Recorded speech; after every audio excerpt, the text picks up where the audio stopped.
And you're still watching Prime Morning. This is the News Flash segment, which is proudly brought to you by Franco Trading Enterprise. I always say that let's go to Franco Trading Enterprise for all our gadgets, whether mobile phones, television sets, CCTV cameras. We say worry no more because we've got you covered. Now, as you're looking on the screen right now, you see the number that has appeared on the screen? Yes, that is our number. Just call us and we will serve you. To make things very simple, because we are in a digitalized world, you have to just take Franco Trading app. That's the app. Download it on your phone, Franco Trading app, or visit our website for further inquiries, www.francotradingenterprise.com. Franco Trading Enterprise still phone Papa Perfie. Now today we will be looking at a lot that's been happening, but the most trending one is to do with what has been happening in Parliament. Finally, the Speaker has lifted the ban on the suspension of 4 members of Parliament. Now, the minority were really big on it, telling the Speaker to remove the ban, and finally, the Speaker has done it. But he gave reasons why he did it. He said he did it because the minority leader and the majority leader came on the floor in Parliament to apologize, where the minority leader, Honorable Dafeamekpor, took responsibility of what had happened. Hence, he decided to lift the ban. Want to hear your voice this morning? Leave it on Facebook as you're streaming live, or you can actually send us a message on WhatsApp, which is 055-157-5757, 055-157-5757. I am here with Richard Samoa, who is representing Movement for Change. Good morning, Richard. Good morning, the birthday girl. They got me emotional this morning, though. Yes, it's always good to have emotions. I know, right? That shows how intimate you are with your maker. Yeah. And thank you so much for coming in and wishing me a happy birthday, too. I do appreciate it. You deserve it. Thank you so much. Goddess of the spring. Thank you. All right, so before we go into our topics, we'll start with our newspapers and then we can delve into our topics. But don't forget that you are a part of our show this morning, so bring in your messages. Today is my birthday, so you can continue wishing me a happy birthday. I like that. All right, so send your messages to us on 055-157-5757, 055-157-5757, because we'll also take a look at what is happening with regards to the WAEC results. Now, on the 30th of January, WAEC went to court to have a stay on the release of results. Nooks is not too happy about it because they say that WAEC must release these results within 1 week. Now, what WAEC is saying is that due to exams malpractice, they want to make sure they investigate, and that's why they went to court. Want to hear your voice on that one as well. I'll start with the Custodian newspaper. The Custodian newspaper. Mahama to cancel teacher trainee allowances again. And this particular topic maybe will bring it your way tomorrow, because I know how it's sparked outrage out there. So Mahama to cancel teacher trainee allowances again. However, they did say that they are going to strengthen the student loan. So you can go for student loan, but the teacher trainee allowance, but they haven't done it yet. So maybe they will change their mind. Tame your wild dogs, Dafeamekpor to Ayariga. A Black West lavish lifestyle under scrutiny. Babin left suspension of 4 MPs in Parliament. And this will be our main conversation for this morning. My next newspaper is the Daily Graphic newspaper. The Daily Graphic. Development Bank Ghana welcomes Dr. Randolph Inso Ambala as CEO. Education Ministry denies story, but Graphic stands by report. Prostate liver cancers among leading causes of death in Ghana. It's quite worrying because this is so true. I know a lot of people that prostate cancer has taken their lives. With regards to liver cancer, we pray that God will have mercy on his people. 155 contest Council of State slots on Tuesday. 155! Wow, everybody wants to be a Council of State member. Nice. My next newspaper is the Economy Times newspaper. The Economy Times. Ghana ends record high $5 billion trade surplus in 2024. Islamic Finance expects proposal to the Mahama administration to bridge funding gaps. And Dr. Johnson Isiama nominated as new Bank of Ghana governor. I think this also came under a little bit of, issues where Honorable Dafeamekpor is raising concerns because he says that it hasn't gone to the board for approval yet. The Ghanaian Publisher newspaper is the next newspaper. Ablakwa's hypocrisy, contradictions exposed. Mahama to scrap teacher, nursing trainee allowances. Dafeamekpor queries BOG governor's premature office assumption. And this is what I was talking about. But is he not an acting person? Court sets aside illegal arrest warrants against Karen Baba Sam. And 60 years on, Presby Church eulogizes J.B. Dankwa. The final newspaper is the Ghanaian Times newspaper.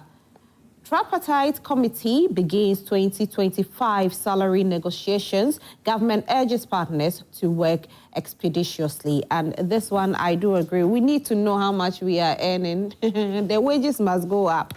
Speaker lifts suspension of 4 MPs. Presbyterian Church eulogizes J.B. Dankwa. And my final newspaper is the News Center newspaper. BOG First Deputy Governor proceeds on leave ahead of end of term. Minority Leader challenges the new BOG Governor's assumption of office. Court overturns arrest warrants against Karen Baba Sam. And Bagwe lifts suspension on 4 MPs, and Mahama betrays teacher trainees. Vote for allowance campaign turns to allowance cancellation. All right, so with this, he said he was going to give them the allowance during the campaign period, but it looks like it's going to be cancelled. But you see, as to whether it will be cancelled or not, I don't know. Awal Mohammed has joined us this morning. He's representing the NPP. Good morning, Awal. Good morning, Rosa. How are you? I'm fine, thank you. Great. I haven't seen you this year. That's true. Happy New Year. Yeah. Happy returns. Today is my birthday, so Awal. Oh, yes. Happy birthday. Thank you very much. Allah bless you. Amen. Amen.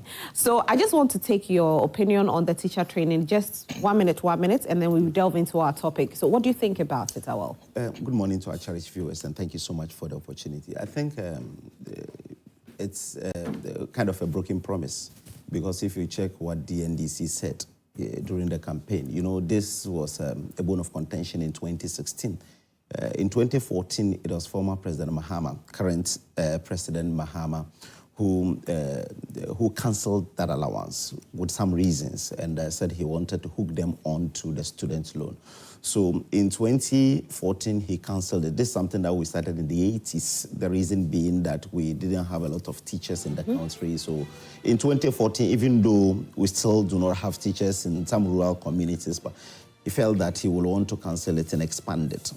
And we also campaigned that we think it's irrelevant, so we'll restore it. We restored it, and we're paying. Even though there were arrears, even during the Rollins time, you still find arrears, because usually those who have gone to training college will tell you that the person will start first year and will not get any allowance. When the person gets to second year, that is when the cumulative allowance will come. So they call it alawa boom.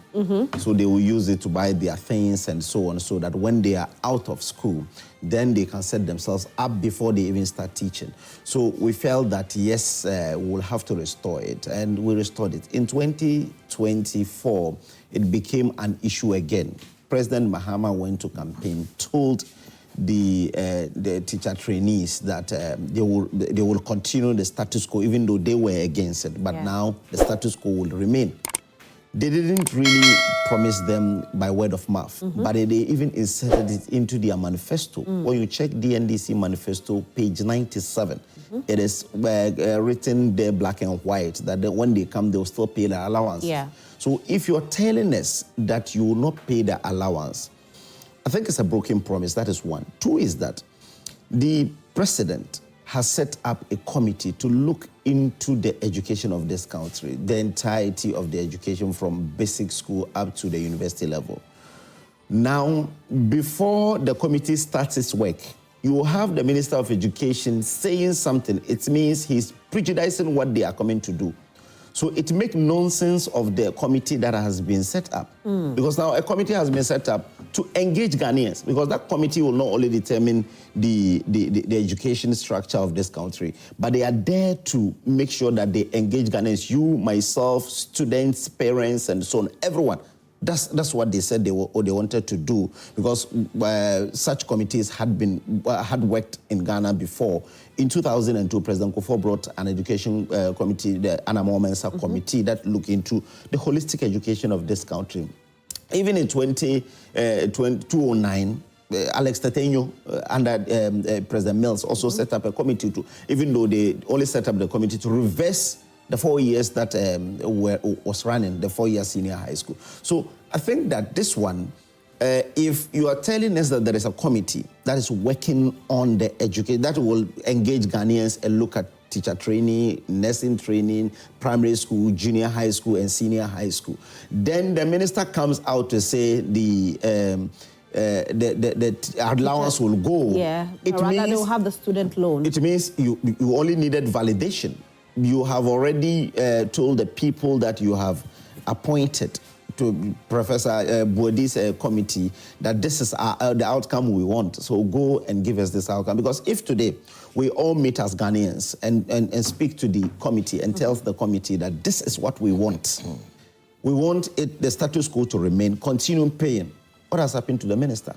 So I think this one is a broken promise. We can still have a holistic look at it and see now they are a degree awarding institution. Then you can just give all these reasons for Ghanaians to understand that maybe it has outlived its usefulness. But before you do that, you have to tell us the teacher-student ratio, so that we know. The teacher-student ratio, we know that every student has a teacher in front of him teaching before you can say that you do away with it. Because a lot of people don't go to teacher training colleges because they think that it's better you go to the university. But at least if you give us compelling reasons that we'll have to be paying, we'll just pay. Okay. So Awal is saying compelling reasons, that's what we need.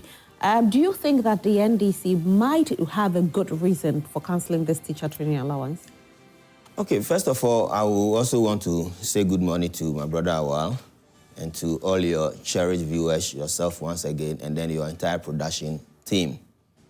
Well, as it is often said, there is nothing that is cast in stone. Society evolves. Everything is subject to change. It is only change itself that always remains constant. Therefore, if a new government comes into power, you see, during political campaigning era, everybody wants to tap into the emotions of the people. Therefore, you put out various promises, you look at the sentiments of the people, and then you try to align yourself with that sentiment. And you realize that before the election, there was a heated debate about this nurses training allowance, teachers training allowance. But obviously, it's for a reason that it was introduced, just to incentivize those who are going to this respective field because of the fact that the ratio or the disparity level was so high. And many students then don't want to go into training colleges and other things. But society has evolved, like I said. Therefore, we have gotten to a stage where parents are even encouraging their kids to go into teacher training because they believe that work is guaranteed for you immediately you graduate from teacher training institution. And I don't also think that the minister said it explicitly that they are cancelling the teachers training allowance. Okay. Perhaps it's a thought and it's a proposal.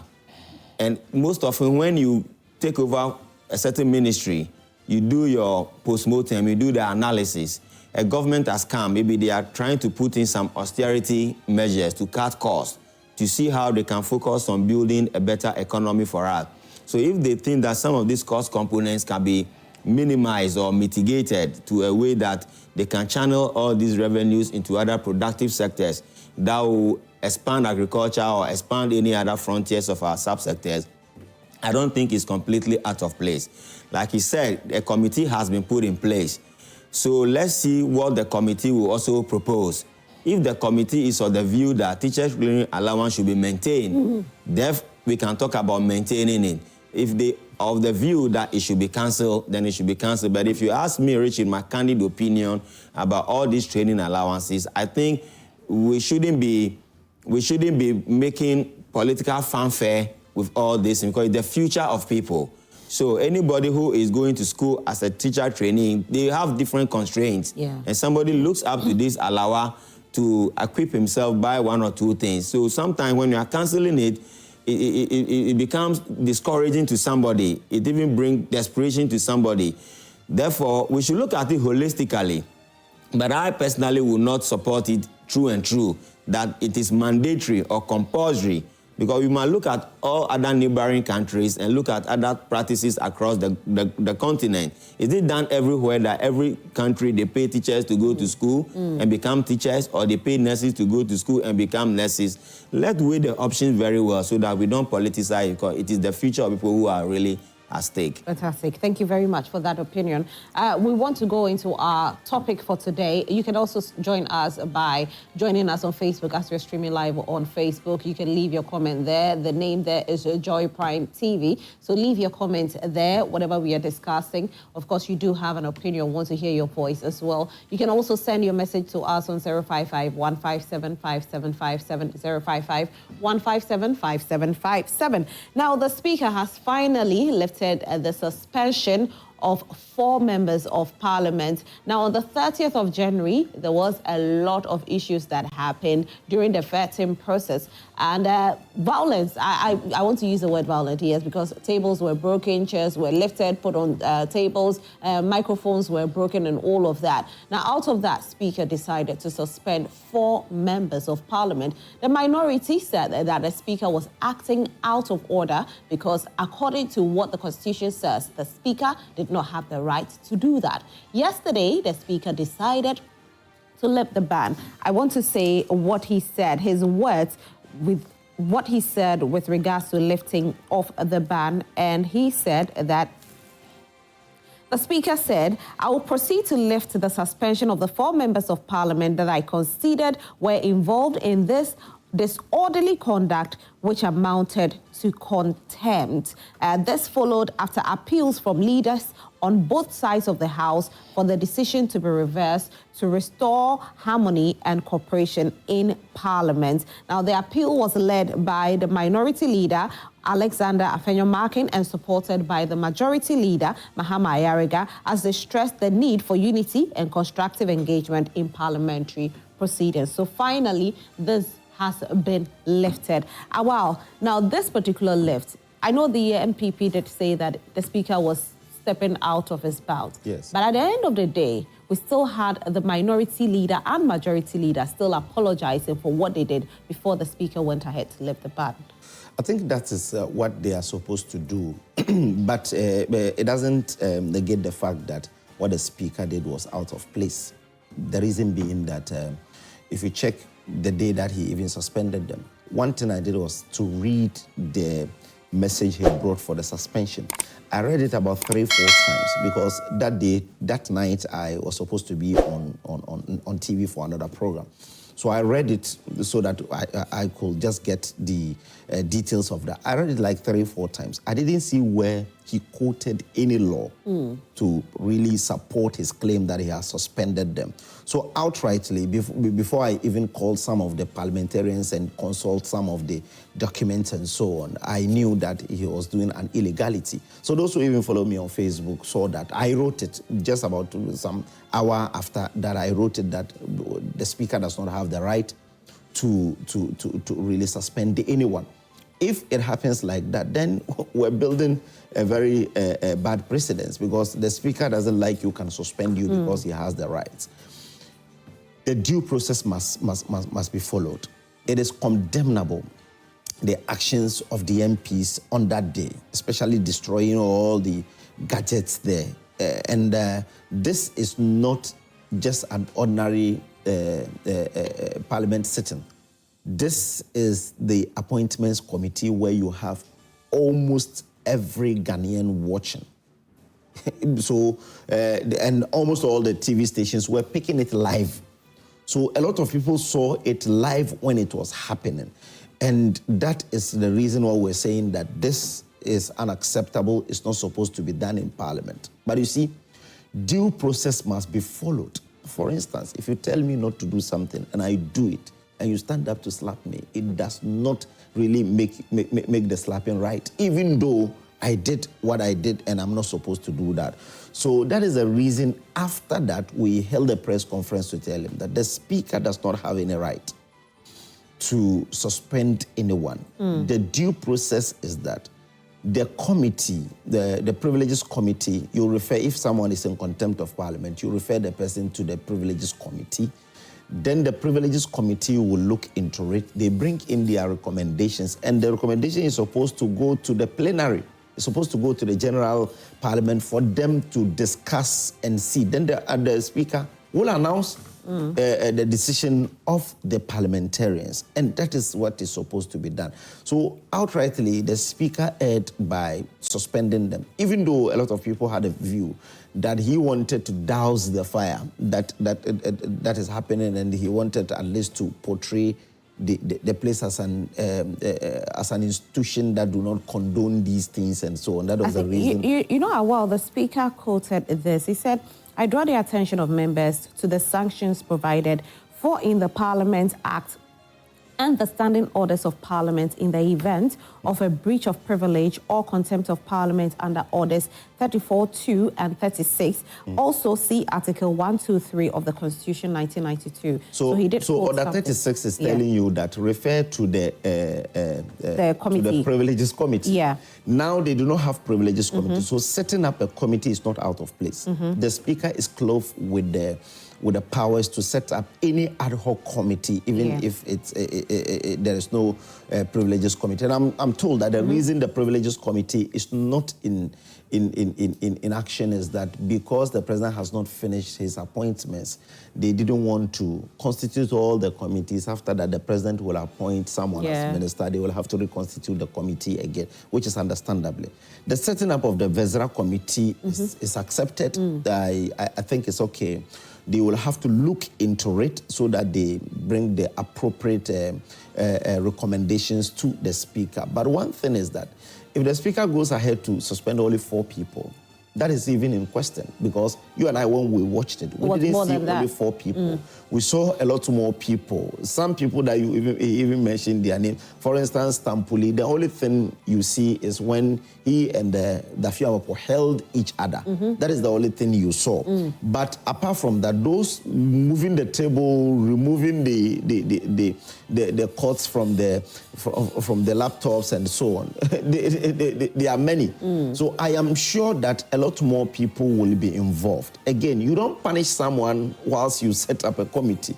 The person has erred, and you have already punished the person for 2 weeks before the committee finishes its work. If the committee finishes the work and they think that, well, what they had done is some kind of misdemeanor, so give them 3 days suspension. What has happened? The person has already been suspended for 2 weeks, and that is the reason we're saying that he erred. But yesterday, you know, Parliament is always on consensus. I learned that there was a meeting before even that plenary meeting, and the consensus was that come plead so that at least it is done. That is gentlemanly, because you have to come plead with the Speaker so that at least even if he erred, as our society is, the elders are always right. Could it have been that the Speaker acted with regards to Parliament Act 1965, Act 300, Section 14.1, which says that the Speaker shall preserve order in the House and enforce observance of the rules of order. Section 15.1 provides that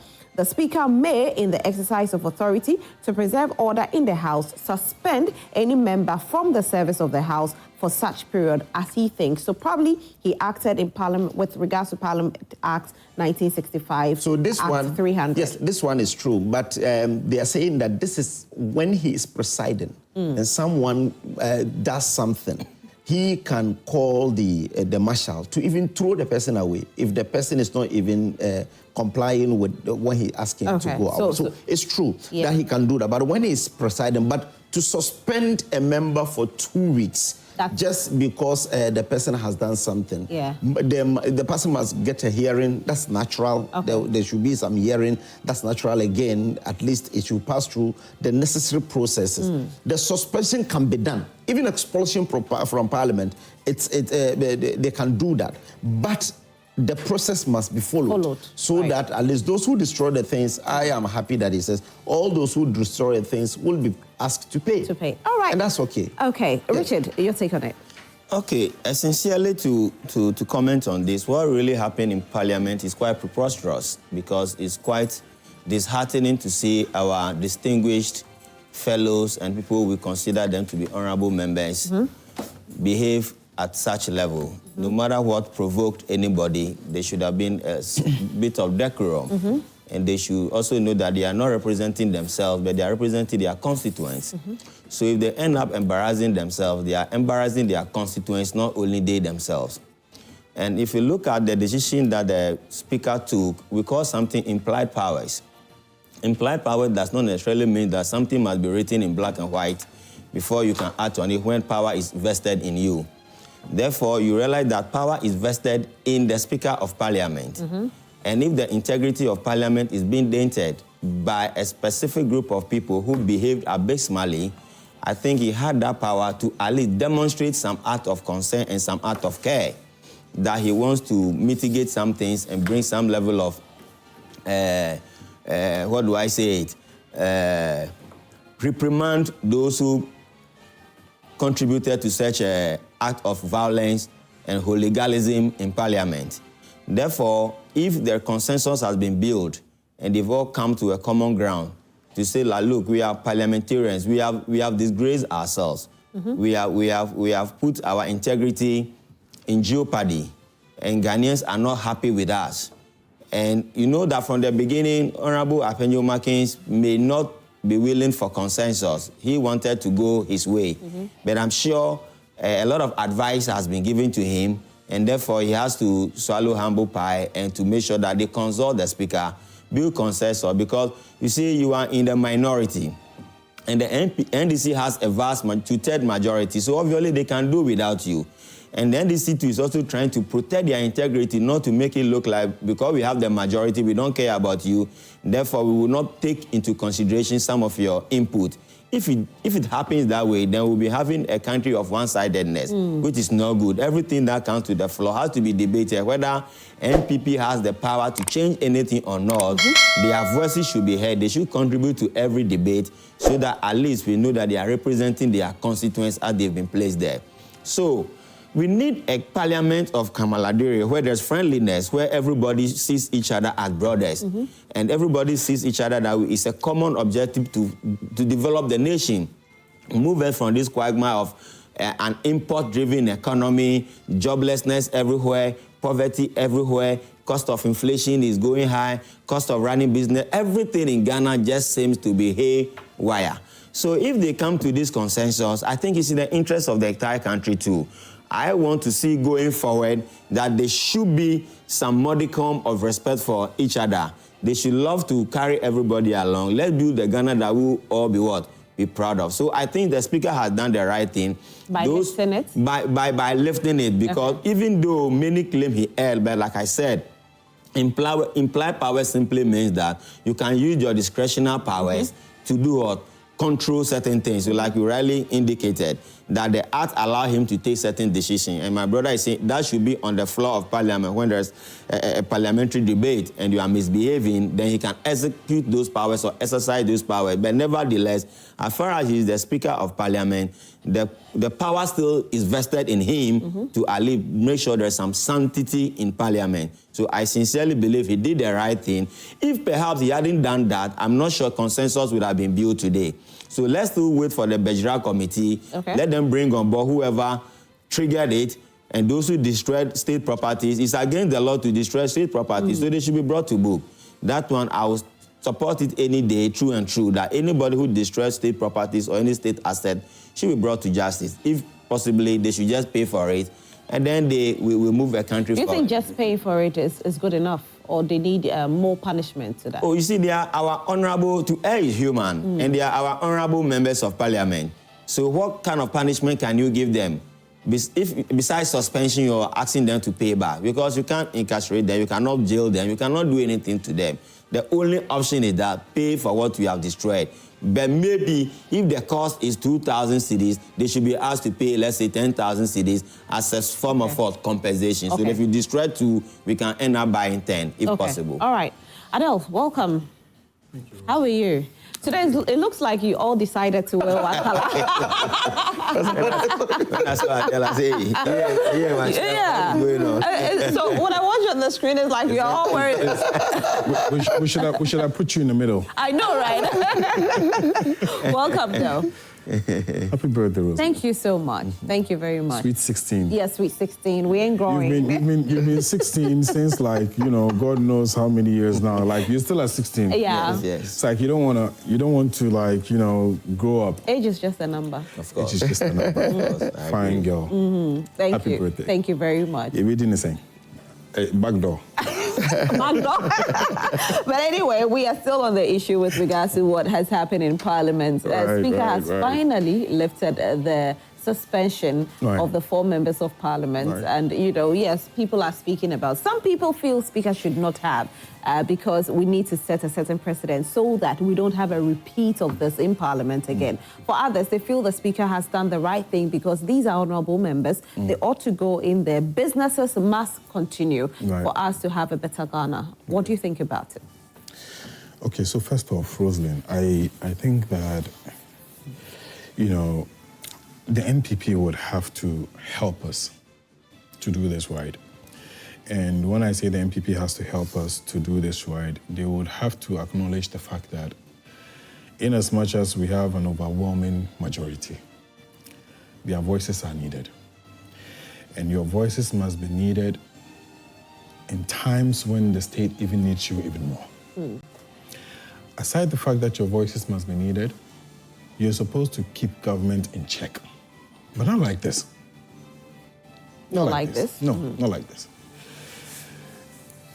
What I don't seem to understand is that there used to be a time when people would say, oh, NDCs are violent, and they had a violent, you know, route. And Muhammad said, oh, we are from a violent route. These are the statements they make. They are from a violent route, and they are what... Yesterday I was listening to somebody who referred to, excuse me to say, Zenato. He mentioned, he made a derogatory statement. We've seen that video, and... and you're thinking to yourself and you're wondering, like, what kind of people are these? Like, what's that? You can say whatever it is that you want to say. But I'm saying that if it is wrong, it is wrong. Her father is dead, he's gone. If you felt that he had murdered anybody, you were in government. President Kufuor was there, nobody arrested, no one put him anywhere. You set up a whole committee, what happened? So, you see, things like this does not build relationships. And like I told you the last time, you see, their game plan is to frustrate you, to make you angry, and to get you to do certain things that the people would say, oh, they are back to the same place. Because what would have happened on a normal day is that then somebody would get angry, and then state security will be used, and then you're in your house, and they'll come and pick you up, take you somewhere, go and hide you like the NPP would usually do. And then they will start making noise, hey, and then demonstrations. We will not let you do that. We won't give you that space. Who will hide who? That is what they do. How? When they're in government, you know, like when the Abbey was sitting in the studio and then people were just breaking and enter. That's what they do. But we don't have that as a fact. That could be allegations, but we don't have that for a fact. I am saying that the NPP have a penchant for attacking people, misbehaving. Over the last 8 years, they have done it. They have done it to Asaridonko. They have done it to people. They've done it. But they didn't hide them. I am saying that. Regardless of whether they hit them or they didn't hide them, I'm saying that is the level at which they are pushing us to go to. And we're saying that we'll continue to let them, excuse me to say, look foolish. Because you see, when you do all of these things and you are done, and then Afenyo Makin can lead the people and now go to Speaker and go and tell Speaker that we are sorry, we are now ready to abide, we will support you, we will do what is right. If you would come back and apologize, what it means is that what you did was wrong. But apology is good enough. You see, wisdom requires that when people do things and they say they are sorry and they come to apologize, you simply let it go. Unlike Anodompre, who was still in the house, in the parliament and shouting about, Hardcastle. She came to apologize. They have apologized. Speaker says, okay, I'm withdrawing. come back, let's sit down, let's make it right. For those of them who have destroyed public property, they're supposed to pay for it. I agree with my older brother here, who is indicating that if for nothing at all, for the fact that, they are honorable members of parliament, the punishment should be a bit stiffer. When you're a lawyer and you cross red light, your punishment is not like the average civilian, no. So for them, they should actually, because you're lawmakers, so for them to break the law to an extent of destroying public property, if the fine is, say, 50, make it 1,000.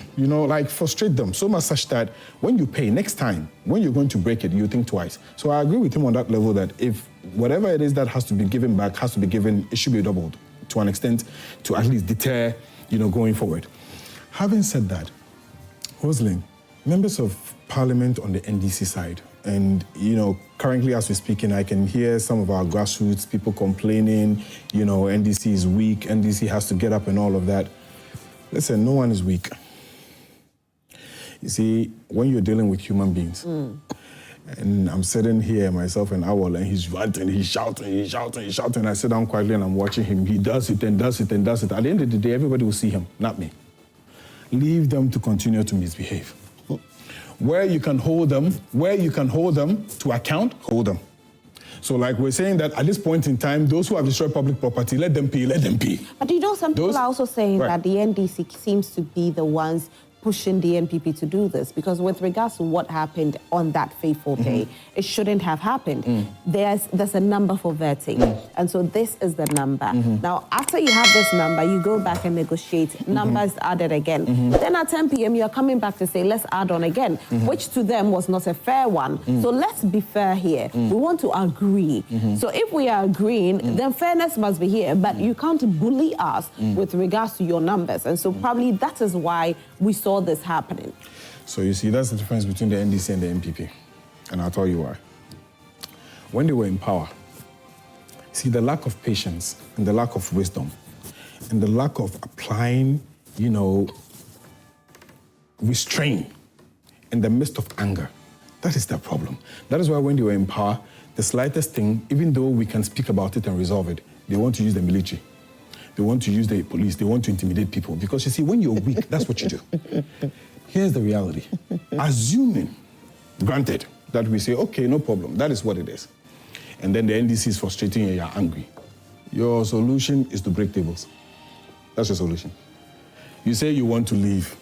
We say, no problem, you can go. We didn't slap you. We didn't pull your legs. We say, no problem, you can go. We will continue with our vetting. If you can't sit, no problem, go. So you have a choice. You can decide to go, you can decide to stay.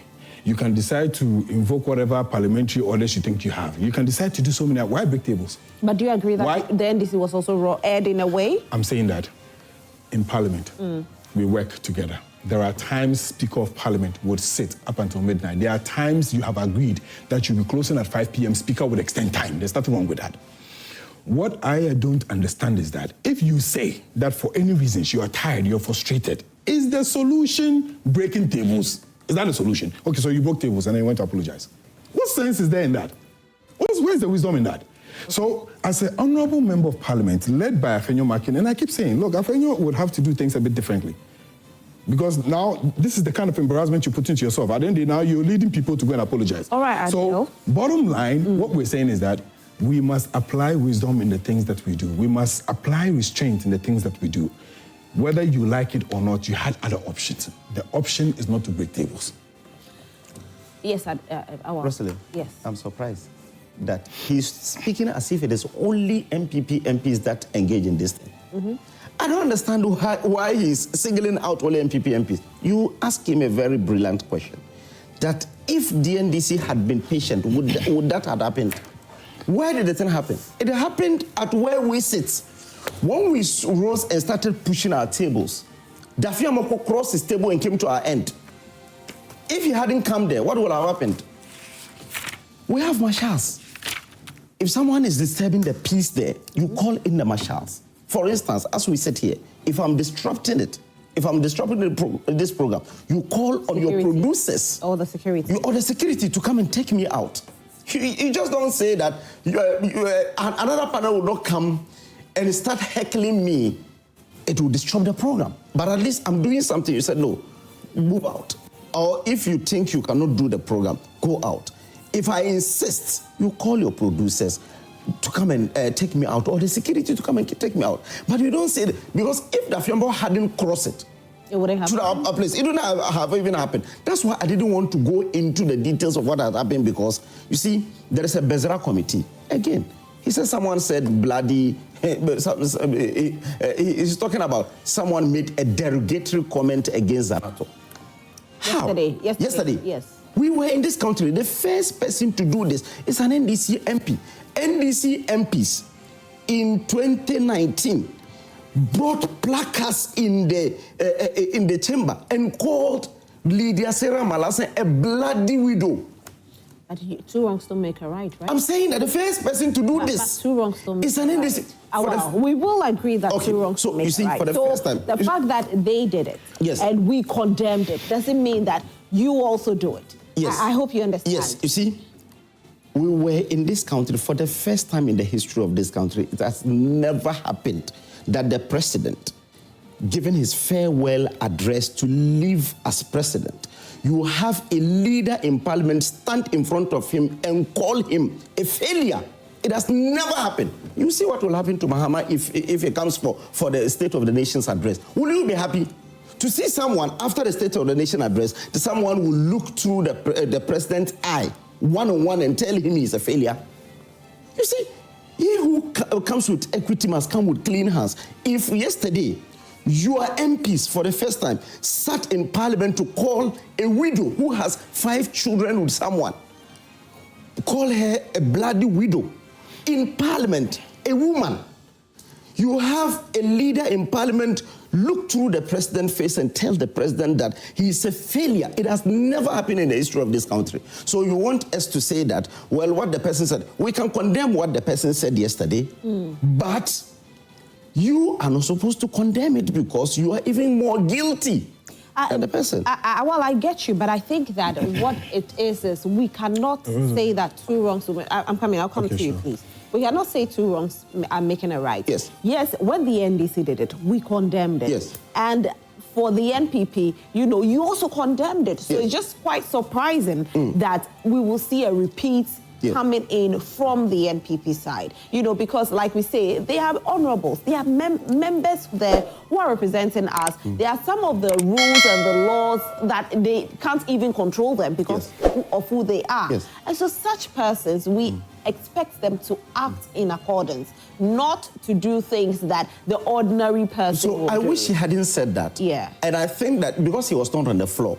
maybe he's not aware his microphone. His microphone, he turned it on. I'm saying that maybe he's not aware the microphone is on. Maybe. Okay. I'm only because I'm sure in the course of the day, maybe some explanations will come. I had wished he hadn't said that. There are things that we say off camera, but at least in the microphone for everyone to hear, I am not in support of that. But I'm only drawing his attention because, you see, it's not part of the topics we're discussing this morning. Then when he ropes it in and said that the NPP has a penchant of doing such a thing, that's the reason I'm telling him that if you have full MPs coming together, bringing placards to even denigrate a woman, write a misogynistic comment against a woman, call her bloody widow.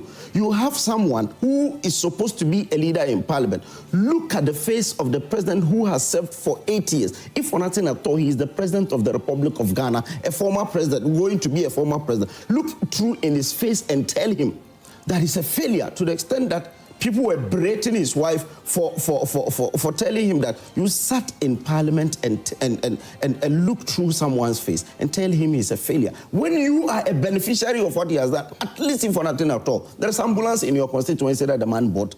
There are people within your constituency that benefited from free senior high school and so on. So at least bid him a bit of a farewell.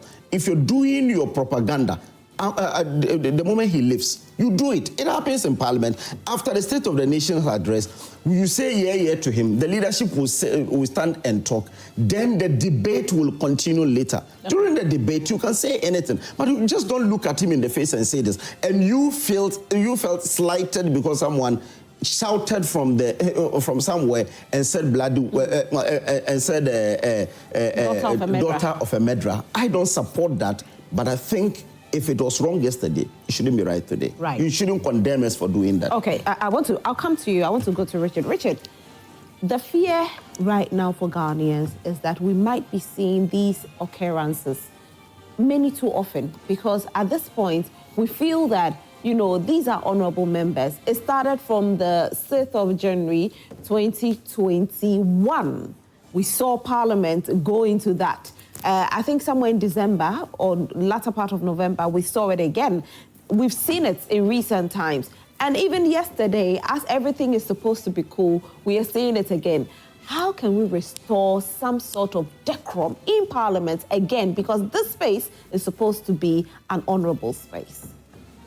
Okay, on this issue of people making unguided statements that directly affect the integrity of individuals, it is questionable.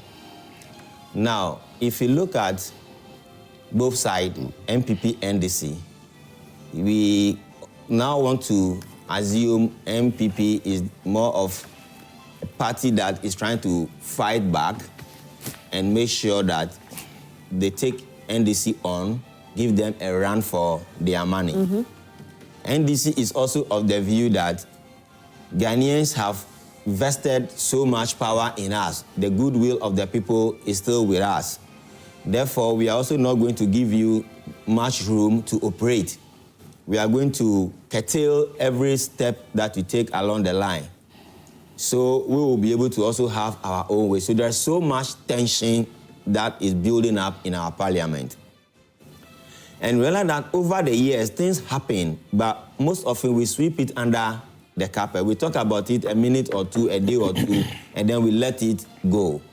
So you see that it keeps recurring, So most often, I want to classify Ghana as a country that is in a state of complete pandemonium, a complete state of confusion, where we just don't know who is right and who is wrong. Because whoever is wrong quickly justifies that I am right. Whoever is right quickly justifies that I am super right, which is taking us into the ditch or leading us on a path that is self-destructive. If you are not careful, we are setting precedents that other generations should come, and then they say, oh, this happened in 1999, 2022, 2024. But perhaps we are talking in 2050, 2030. So the precedent we are setting, don't forget that Ghana is not meant for only the generation that is here, not for me, Senior Abel, and Omar, who is sitting in this studio today. Others have come and gone before us. We will go, others will also do what? Will come. So we should be mindful of the precedent that we are doing what? Yes, sir. We are setting. So I will always want to urge them to build consensus, to understand that we have a country to build. We have a country that is plagued with so many issues that we cannot find solution to them right here and now. There are instances where somebody even tell you that even if you bring white men from America to come to Ghana, and we move all the Ghanaians to America, and we swap, we will go and destroy there, and they will come and make here better. So it is all about ideology. It's all about our intent. Our intent is most often not good. That is why we find ourselves in this difficult situation. So you will notice that NDC is trying to deviate away from the leadership style of the NPP. NPP, when they were in power, you realize that they demonstrated a high level of bravado, and to the extent that there was no room for dissent. Anything you say and they are not comfortable with it, they go after you. And that is a true fact. It's a public knowledge. So NDC is trying hard to change the narrative. So the NDC will not come after you, that's what you're saying? Yeah, that is the narrative they are trying to create. That is the narrative they are trying to create. And that is why we are of the view that if they want to go on this path, then they should continue. That they shouldn't demonstrate to the people like, oh, anything you say that we are not comfortable with it, we are coming after you. Because we have a country to build. But as my brother is saying, it takes two to tango. Nobody fights alone. So if there is something from the NPP side, something might have triggered it, because there is no smoke without fire, like they often say. So something may have triggered this confusion.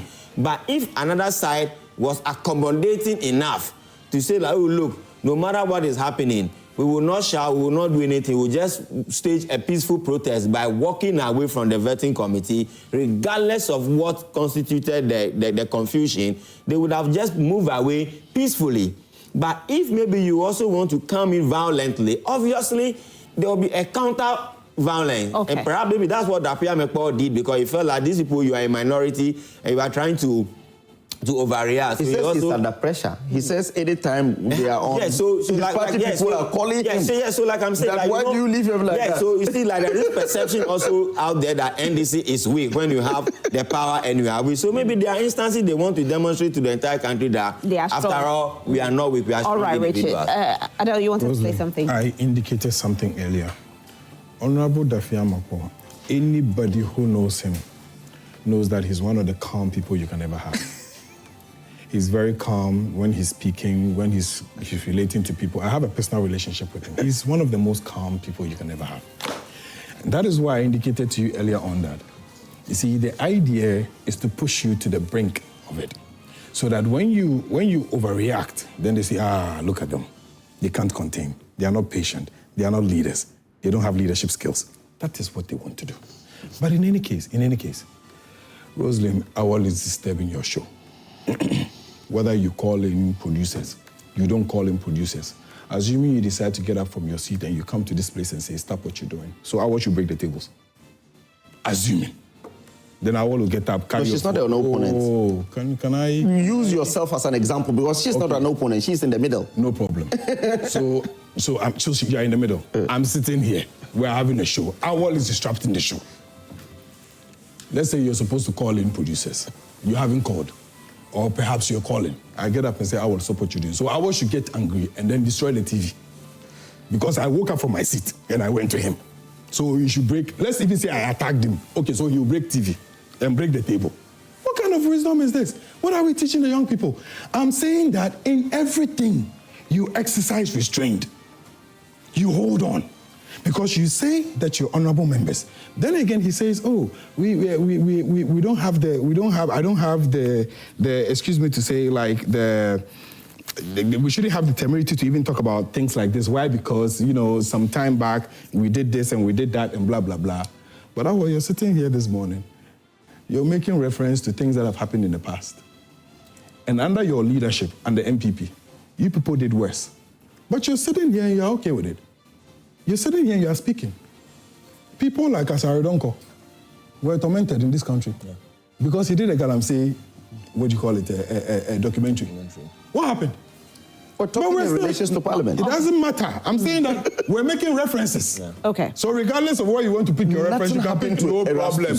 Nothing happened to him. Can you imagine? All right, so What did happen to him? I'll read a few messages that have come in. Nothing happened to nothing happened to him. The state did nothing to let me read a few messages. All right, so the messages say, good morning, I'm Eben from Kwabenya. Please help me wish my son. Okay, happy birthday to your son. Also, we share the same birthday. I share the same birthday with their son. That's nice. I want to tell the minority MPs protesting over the suspension of their colleagues that their shouting and noise making is way too early. I think the suspension has been lifted, okay? Good morning and happy birthday, Rosalind. Thank you so much. Leadership redefined Dafeamekpor's apology and commitment. Dafeamekpor, the minority leader, has indeed demonstrated remarkable maturity and leadership skills during the parliamentary sitting on February 4th, 2025. His apology for his previous reaction to the Speaker's decision on the suspension of the 4 MPs who misconducted themselves at the vetting committee was a bold and commendable move. Furthermore, his apology for using unparliamentary language towards the clerk showcases his willingness to take responsibility for his actions and maintain a respectful tone in the parliamentary debate. This level of accountability and humility is truly admirable and a great example for his colleagues. If Dafeamekpor continues to exhibit this level of maturity and leadership, I firmly believe that he will not only gain the admiration of Ghanaians, but also play a crucial role in revamping the new patriotic party. His commitment to upholding the principles of good governance and parliamentary decorum is a breath of fresh air, and I look forward to seeing more of his exemplary leadership in the future. Timothy Anabila from Bechem.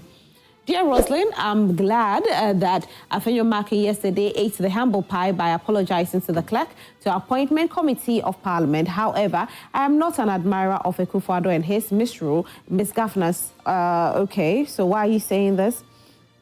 He says, I'm not a member of NDC or sympathizer, but I suspect and pray His Excellency John Mahama government to be extremely better than Akufo-Addo. All right, thank you very much, Elsie Champo, for sending in that message.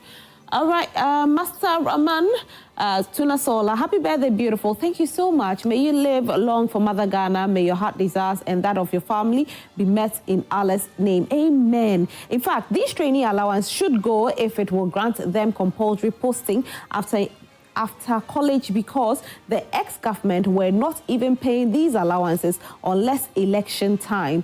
The classrooms are empty, yet government can't employ teachers due to lack of funds. So if this will grant them employment after college, I am for it. Yesterday was a bad day for Dafeamekpor when he finally realized that he is a minority leader of a small number whose presence in parliament has no use. Of course, their presence in parliament has a lot of use, my darling. It does. Good morning, Rosalind. During Rollins' allowance was paid to certificate teachers from controller and pay slips printed monthly for that. Today, we have a degree awarding teachers as graduates. They should apply for student loans. Akufo-Addo's regime couldn't pay the allowances it was in arrears throughout. The money can be channeled to capitation grants and school feeding. Boarding schools should also not be free, but day schools should be free. Okay? Good morning. Please, let's be truthful to ourselves. In 2015, we were paid 540 Ghana cedis, but now the trainees are paid 150 Ghana cedis. Student loans is the best way to go. From Lawrence Nkonya.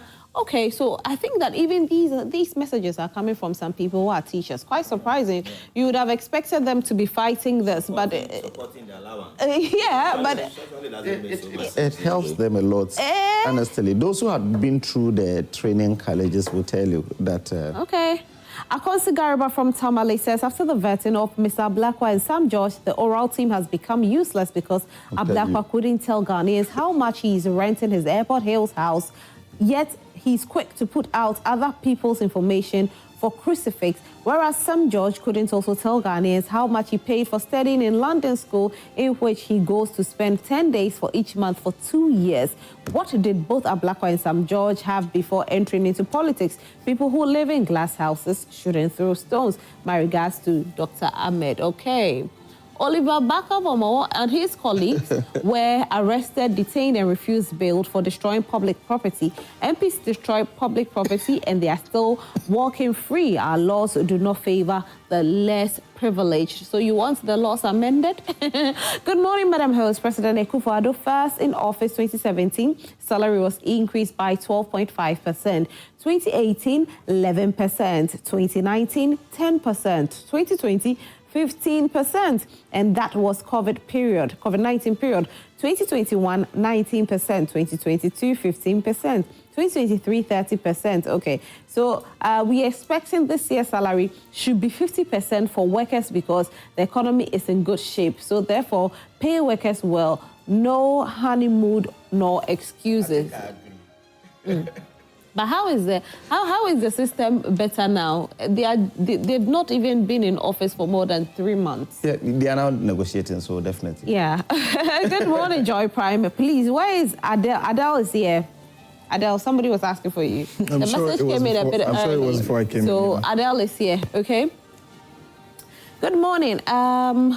I'm Sulemana from Navrongo. Please, have you noticed something now that we are discussing about cancellation of allowances? NDC will come and justify it. Well, I don't blame them. Rather, the trainees that voted for JM and his family to come and steal the little money we have. God is watching. Till now, the NDC people never speak about Obuasi killings because they asked members to attack military men through their woman organizer. I don't know this for a fact, so unfortunately, I will have to skip it. Good morning to you. I think Awal is making propaganda with the teacher trainees allowance. You claimed that you restored it, but is that how things are restored when our allowances were paid through controller before it was scrapped. Our allowances were paid monthly, but your so-called restoration comes on and off. Besides that, they are paid 400 cedis, but they received 200 cedis because of the feeding when John Mahama was feeding them for free. Okay. Good morning, Roslyn. I will be very much surprised if the president keeps Sam George and Sam Okujeto-Ablakwa as ministers of state. I can only see an arrogant person and a looter placed there respectively. He should be bold to revoke their appointments if really he's a man of his words. Ike from Koforidua. Good morning, host. Mr. Speaker has to stand his ground. This micro-minority are not regarding Mr. Speaker. He should let the standing orders work. The micro-minority are becoming unbecoming. Spoiling public property. I know, my regards to NDC man. Okay.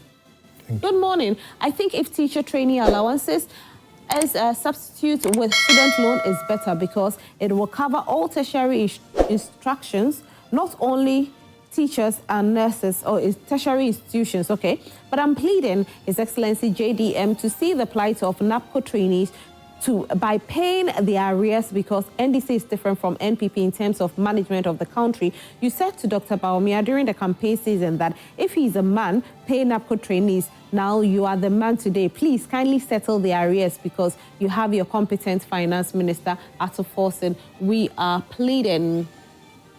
Madam Host, good morning to you and happy birthday to you. Thank you so much. May you live long to see your grandchildren. Oh, amen. Oh, in Jesus' name, amen. The Speaker of Parliament should be very careful enough when it comes to decisions taken because this is the second time his decision has been turned down. The first one happened in the 8th Parliament where he took the law in his own hands and sacked some parliamentarians, reasons being that they have diverted to contest as independent candidates in their respective constituencies. The second one is a recently suspension imposed on the 4 members based on that I advise the Speaker of Parliament to exercise restraint when it comes to decisions taken. That is from Mr. Amufa. All right, Mr. Amufa. Good morning, Joy Prime. I'm surprised that most Ghanaians are indeed having short memories, as is said by John Dramani Mahama and NDC as a whole. This NDC government will have nothing good to offer Ghanaians. Time will surely tell. Or I'll read just one more and I am done. Good morning, Joy Prime. All right, so I'm not going to read that one. All right, so Musa Abatua says, I commend Speaker Babwin for his wisdom and magnanimity in forgiving the minority members of this unparliamentary conduct. His decision upholds the spirit of unity and progress in our democracy. The micro-minority leader, Honorable Afenyo Makin, rendered unqualified apology to the clerk of the vetting committee in step in the right direction. Let's all learn from this and strive to uphold decorum. Sin no more. All right. So it looks like there are so many messages coming in for the teacher training allowance. Maybe because I was reading those comments. I know, right? People really like bread and butter issue. Now let's talk about WASI. That's also very, very important. So we are going back to school. Now WASI hasn't released the results of the 2024 examination that were written. Now they cited they cited that there's been some exams malpractice. Hence, they went to court to stay execution on the release of these results. Nooks has come out to say to WAEC that they ought to release the results within 1 week. If not, they will take action. And, do you think that WAEC has done the right thing by going to court to stay execution on the release of the report to enable them to investigate examination malpractices? Or they are not being fair on these students? Awal, I want to start this with you again. Yes, I think the results were released eventually. In December, they were supposed to release it in December, but unfortunately, they couldn't release it. And the universities are still waiting for them to do the admission. And just after the release in January, they asked the students to do update, and those who will want to really can apply so that they will be able to give them admission for this period. So the universities are waiting.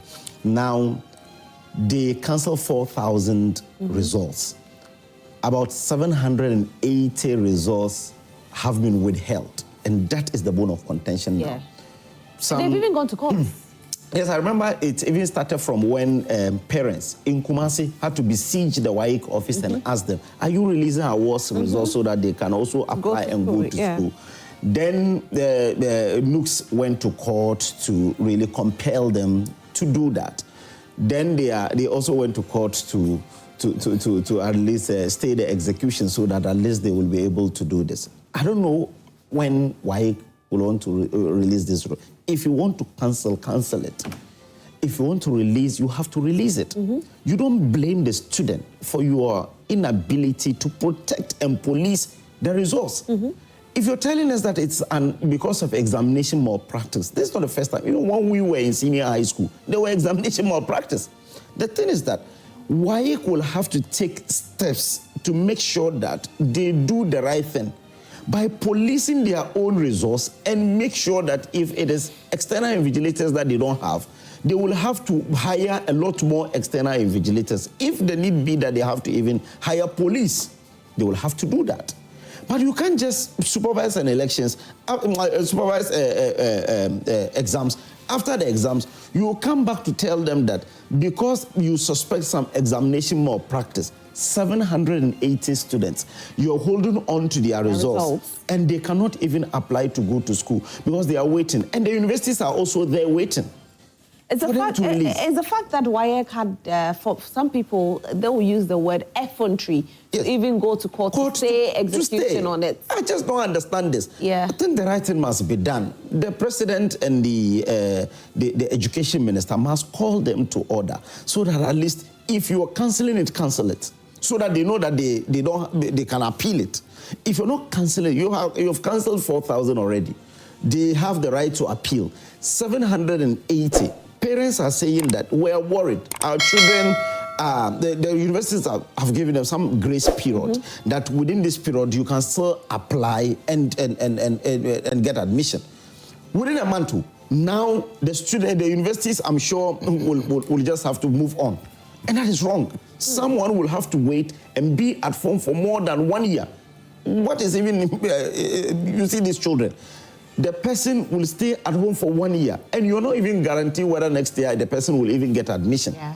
You understand? So I think the education minister, he just started recently, just about a week ago, but I think he will have to add his voice to it, see the bottlenecks that is preventing WAEC from releasing the exams. Because you can't just tell me that you've supervised an elections, sorry, I keep on mentioning elections, and exams.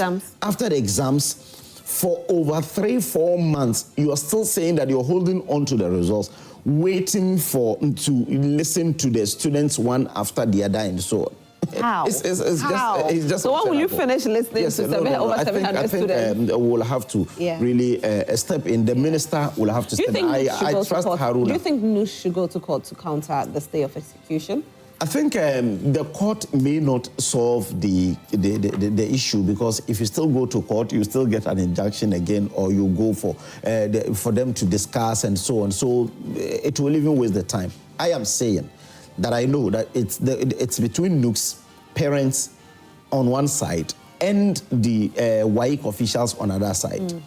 The best thing is for the Minister of Education to come in. I know, I trust Haruna. I remember when he was employment minister, there were numerous strikes and so on. He was able to douse it. So I'm sure with this one too, his attention should be drawn to it so that Haruna will go and meet them. He just started work about a week ago though.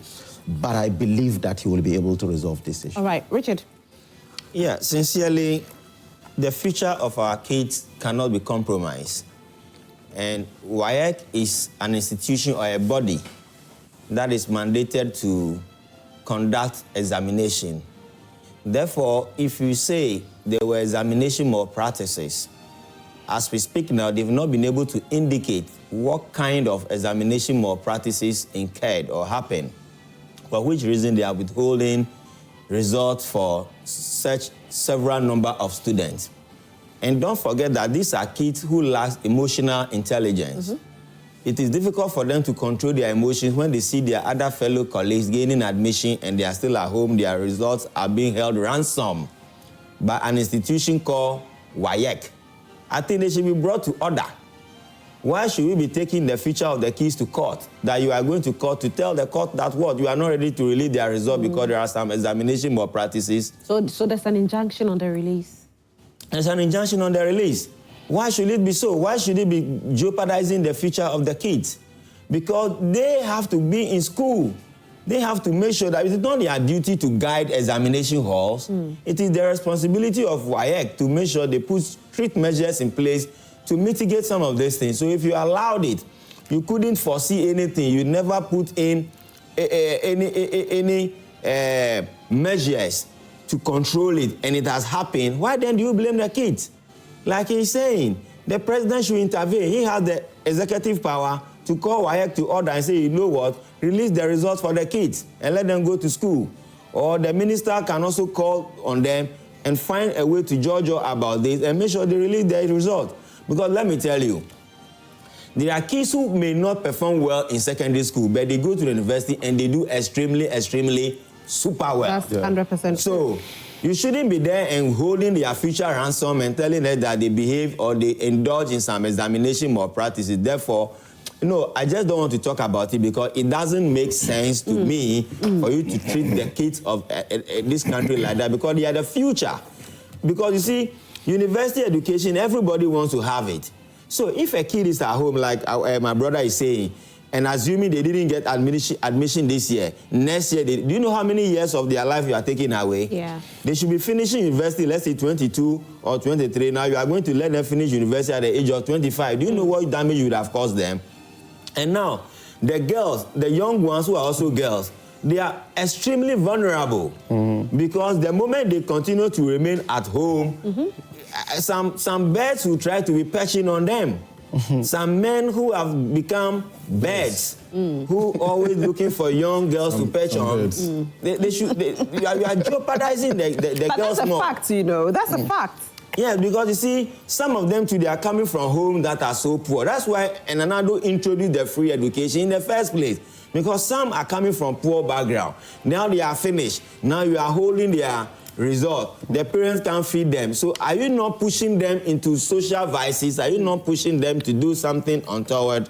So please, let the president know that those who are in power at WAEC, I'm not sure any of their kids are victims of this. If not so, they wouldn't be going to court and back and forth. So I will support NUCs any day, any time, that if they want to stage a big protest in solidarity with the students that their results have been withheld, we will all join them in such a protest.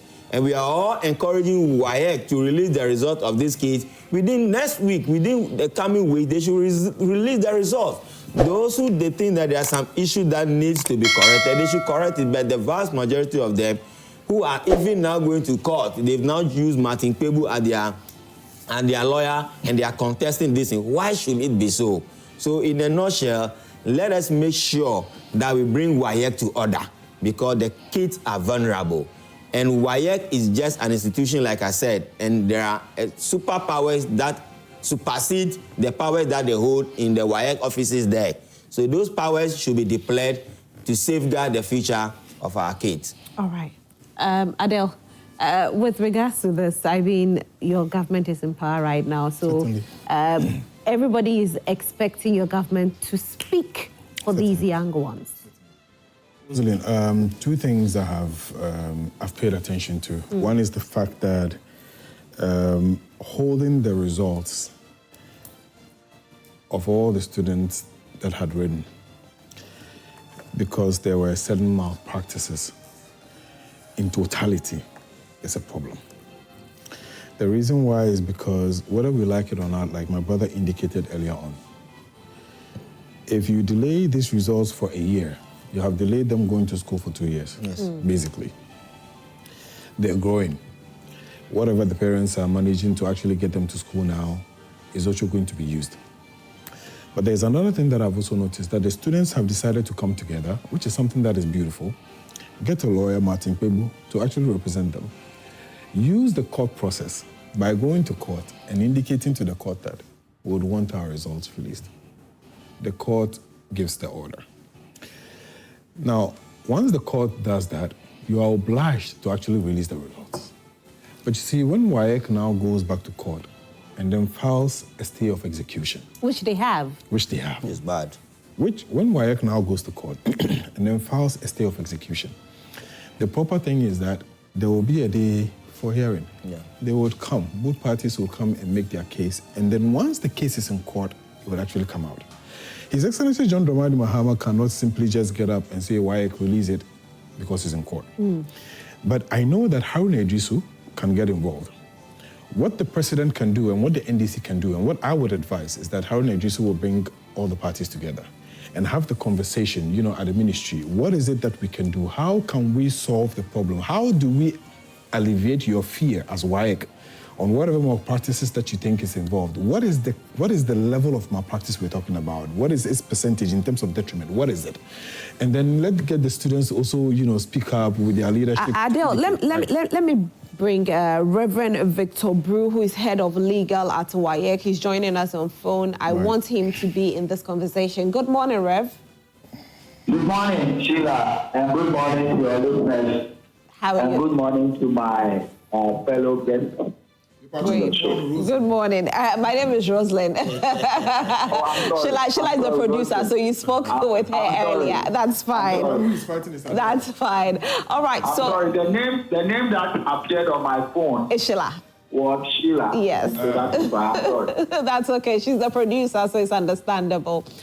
So, Rev, with regards to the issue at hand, where Nooks is telling WAEC to make sure they release the results in the next 1 week. You have gone to court to stay execution, and I know there are so many people out there who want to ask why you even decided to go to court in the first place to stay this execution. Okay, thank you very much, Rosalie. First of all, we didn't go to court. We were dragged to court. Okay. So it's within the context of we being dragged to court that we also responded in this manner. And like one of your guests said, if a matter is in court, it's not within anybody's purview to just say, take this decision or do that. That will not be good. You uphold or you balance a scale of justice. Okay, so I can understand that WAEC appears to be this big organization that it seems is not dealing very well or very fairly with small children or minors, as sometimes the picture is painted. But I keep saying that let's not forget that WAEC is representing all of us. And the issue is not that we don't have children ourselves. We are just representing us to make sure that things work well. We can discuss around delay and all that. And like one of your guests said, sit down and find out why the delay is an issue of the volumes and therefore resources to deal with the volumes of malpractice not matching what do we do. Because that itself should cause us to be worried that if we have a huge malpractice like that, our strength to deal with them speedily, does not match up to. That should really concern us in the same way as the delay should concern us. So I'm all for a holistic push to this, and so that we put the matter to rest. Otherwise, you deal with one angle, and then you get another thing upon us.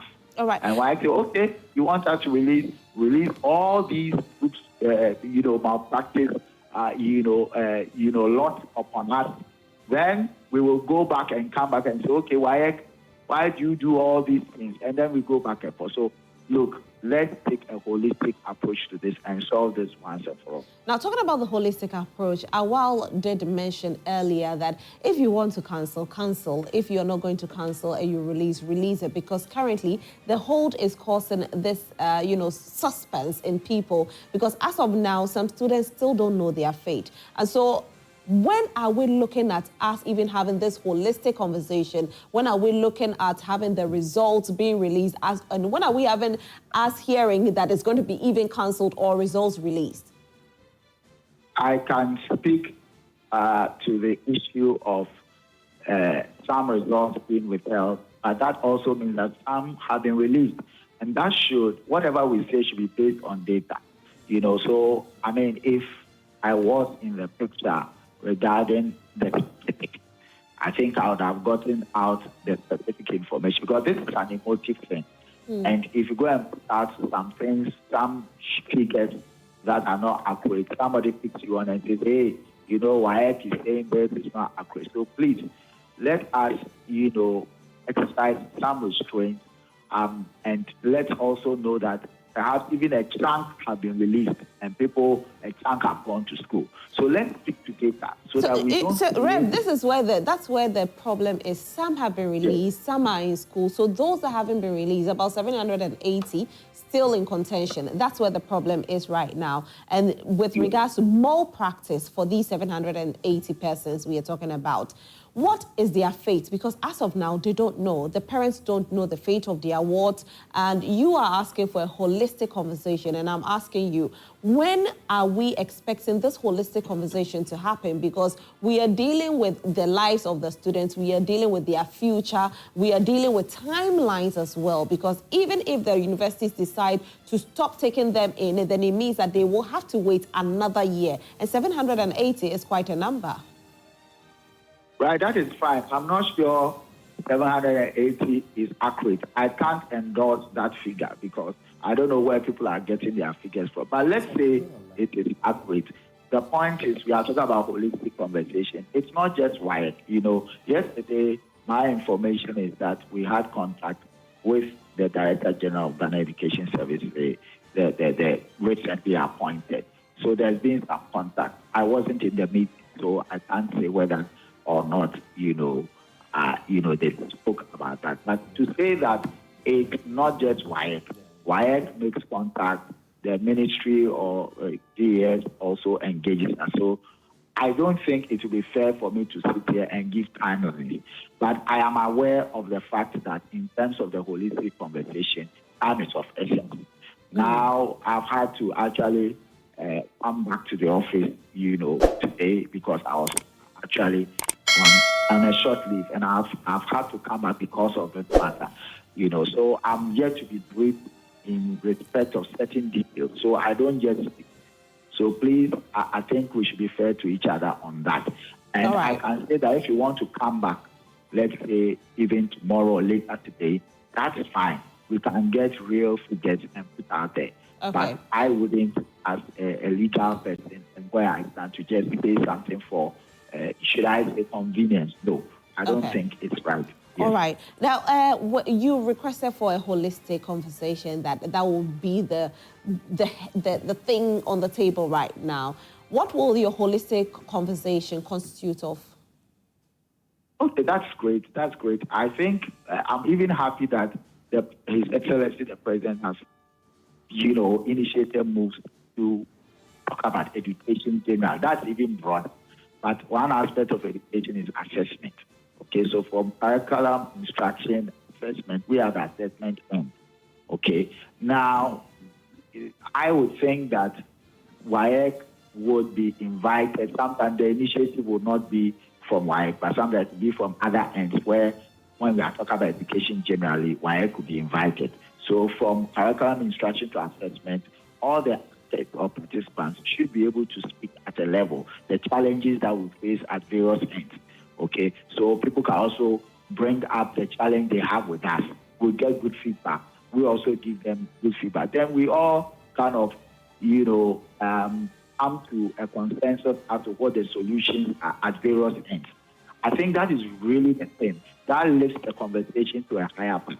So I am all for it. And if WAEC is called, or we also call upon some actors, it's all in part of the whole holistic conversation. Yes, please. All right, Rev. Thank you so much for joining us this morning. We are grateful.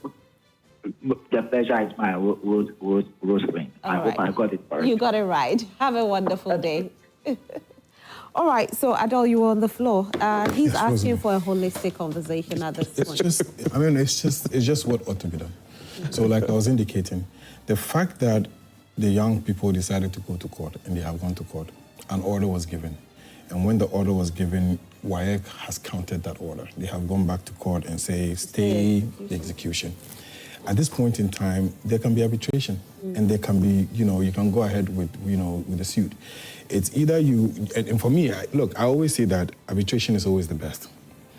Reason why is because the whole court process and, having to go to court today, tomorrow, come back, and cases are in court for 5-6 years. Honestly, I always say that, look, if I ever find myself into any trouble and we have to be in court, I'd rather call you and say, come, let's see how we can resolve. So at this point in time, let's look at how we can arbitrate. But did they have to wait till now? Did they have to wait for them to go to court before they go to the execution? What was the delay for? It's unfortunate. I mean, that would be something that they would have to answer for. But I believe that at this point in time, Haruna Idrisu is he's competent. Everybody knows what Haruna Idrisu can do. And I believe that this is something that Haruna would actually resolve. What is required is to bring the people on one table. And from what he's saying, obviously they are ready for conversations. So that when we understand the entire scope of the problem, then maybe when you enter this meeting and then you go and listen to what they are talking about and the kind of malpractices they're actually making, because currently nobody has the details. Yeah. Maybe when you hear it, you would also be alarmed. You never know. So let's bring all of them together, the students together, their lawyer together. Let's have the conversation in general and then find an amicable solution today so that within the shortest possible time, the right things can be done. If it's within a week, within 2, the right things can be done, inshallah. All right, so I want to go on Facebook. I said I love my Facebook viewers, and so I'm going there to read a few messages. You can also join us and send your messages to us and we'll read them. So Facebook, Aaron Bebako Kokomiso says that, good morning to you. Parliament serves as the cornerstone of democracy in many nations, acting as a legislative assembly where bills are scrutinized, debated and ultimately passed into law. This institution is not merely a platform for political battles, but rather a space where elected representatives come together to express the collective will of the people. In this context, the Fourth Republic and the Ninth Parliament must prioritize understanding and collaboration amongst its members to avoid chaos and misunderstandings. Eric Kwekubwedi says that he's the patriotic voice. Okay, congratulations to the minority in Parliament. Now the Speaker lifts suspension on the 4 MPs. Speaker can't hold the heat for them from the minority in Parliament until the majority in Parliament will do the right thing. They won't have peace. Please, I don't condone these things. I'm going to say it as a matter of fact. You know, when we are saying these things, let's try as much as possible to... all right, so I'll read the last one. Timothy Annabella says, good morning and happy birthday, Roslyn. Leadership redefined. Afenyo Markin's apology and commitment. I think I've already read this on WhatsApp, so that will be it. Let me see if we have some WhatsApp messages as well. All right, so... all right, so this is Abdul Ganiu from Savannah region. Happy birthday to you. Thank you so much. The Minister of Education, Haruna Idrisu, has hinted that Mohammed's administration will phase out the teacher trainee allowance implemented by the erstwhile Akufo-Addo government. To some of us, the continued payment of the teacher and nursing trainee allowance have outlived their usefulness, and cancellation same would be a step in the right direction. What, however, has become contentious with this announced decision has to do with the promise made by President Mahama during the electioneering campaign. President Mahama said that he would continue paying the teacher and nursing trainee allowance if given the mandate to rule as president. Many of the teacher trainees complained about the delays in the payment of the allowances, and for that matter, they voted for the NDC, hoping that they would get prompt payments from the new government. Let me give you detailed information of the promise to keep the allowances in the NDC's manifesto. The promise, page 97 of NDC Manifesto 515, tertiary education. The next NDC government will introduce a no-fee stress policy to alleviate the hardship on parents and students in public tertiary institutions. Under this policy, we will provide trainee allowances, student loans, and other diverse funding options for teacher and nursing trainee. Mohammed's government. All right. Honorable Afenyo Markin has consistently proven to be a point. I think I've read this one already. This person sent it, deleted it, and sent it again. When you sent it, boss, I read it. Why? But with regard to the withheld results, is the way WAEC used to earn money. They have been doing this for more than 8 to 10 years now. All that they normally do is that they withhold their results and ask the headmaster to collect monies from the parents to be given to them. Really? No, I don't think so. I would love to say, I'll read the last one and I'm done. So if you have any evidence, I'll definitely love to see your evidence with regards to that. Good morning to you. Parliament serves as the cornerstone of democracy in many nations, acting as legislative. I think I've read this one too. So on that note, I'm done reading all the messages. Thank you all so much. I'll come in and take your final opinions on our topic. So I'll start with you again, Awal. Okay, thank you so much. I think the WAEC legal head came and did not give any information. I was thinking that he will even come with the figures. The figures that I quoted, the 780, it's on my joy online. It's actually on my joy online. Yeah. And it is part of the release that they release on the 30th. You know, usually as journalists, when they release when there is a release, you break it down and do about 3-4 stories out of it. So it is... These are correct figures from WAEC that was sent to Joy FM, and my Joy Online had to break it down and give those who have been able to. There is no holistic discussion in this. It is either you're releasing A or B. Exactly, because you see, which discussing again? You're saying that they have engaged in examination malpractice, and it's the reason you're doing this. How soon will you be able to invite all of them? You have offices across the country. You have one in Cape Coast, you have one in Kumasi, you have... Those in Kumasi should meet the WAEC officials in Kumasi so that you look at the evidence that they have. Then you do it. I don't think this should take you more than 2 days to even do this. 780 people. WAEC have offices in all the regions. And I don't think the 780 is only centered in Kumasi because it's only the Kumasi. In Accra. Yes, exactly. So you only distribute them, let them go for the hearing. After that, you release it. You don't need any holistic discussion on this. Right. I don't think so. I don't think we need any holistic discussion. Richard? Well, sincerely to conclude on this, we've been writing exams not today. And we always hear of examination malpractices. My only question I want to ask WAEC is that, can't we anticipate, can't we envision the chances or the likelihood of examination malpractices and curtail it? Why do we always have to be reactive? We wait for issues to happen, then we react in these kinds of manner. So my only advice to WAEC is that they've been around as an institution before, not today. We've been writing WASI exams several years down the line. Why is it that almost every academic year that they are writing WASI, they come to tell us all these fanciful stories that some more practices here, more practices there? Institutions are supposed to have people who can envision, anticipate, and make sure you curtail it.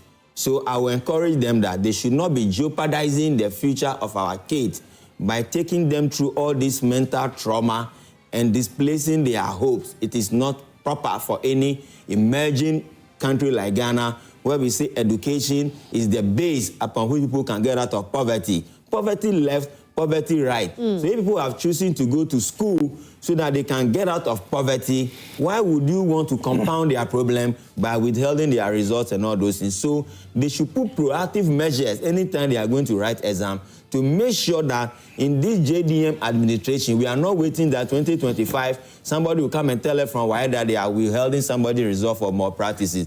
They should be visionary enough and make sure that they do things that will demonstrate high level of integrity, competence, and things that will be in the ultimate interest of people of God and country. Fantastic delivery there. Our Adele, sorry.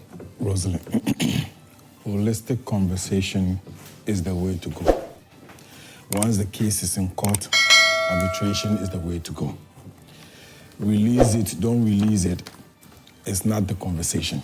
Why? Because if you force it, then you're going to have chaos. Why should we? Why does everything have to be chaotic? If you go and you force WAEC, they say we won't release it. Then what? Then you start fighting. Then the students are going for demonstrations. Then what? Okay, when you finish, let's even assume it goes and it gets chaotic, and doors are broken, chairs are broken. When you finish, you still come and sit down and talk. No? Yeah. No? Yeah. You will still come and talk. Yeah. So what is the essence in going through all that hassle when you can simply just talk? Yeah. So it doesn't stop anything. Why the students themselves want to talk. That's why they went to court. Yeah. WAEC has responded. They also want to talk. They've gone to court. WAEC says we are willing to have a conversation. That is arbitration. The minister will be willing to enter into the thing, bring everybody together. Let's resolve it.